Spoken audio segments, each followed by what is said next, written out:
Hello friends, welcome to my channel. एही आसंता नववर्ष पे आपण मानकु हार्दिक शुभकामना जनाउछि। एही नववर्ष आपण मानकु सुख, शांति एवं भलो आर्थिक स्थितिर उन्नत हेउ बोली आशा करूछि। एहे तो केवल आपणको हाथ मुठारे रहिछि।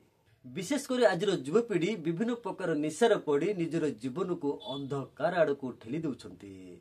मु एठार गोटी अनुरोध करे कि एही नववर्ष को निशार पर्व रूपे पालन कर न जाओ। बीट रास्तार मद बोतल को भंगा न जाओ। यह अत्यंत लज्जार विषय। प्रिय बंधुगण, आमे इंग्रेजी नववर्ष को प्रति वर्ष बहु उल्लास पालन करुछे। यह तो संख्या अनुसार निजक परिवर्तन करुछे, किंतु निजर जीवन आउ केबे परिवर्तन हेबो। जदिओ पुओ बाहर को जाए, प्रतिदिन माँ बापा चिंता रोचे जे कौटी गंडल करिवो ना कौटी हणाकटा हेबो ना कौटी मद पी गड़िवो। एही भली प्रतिदिन माँ बापा आखिरे लुह झरुछि।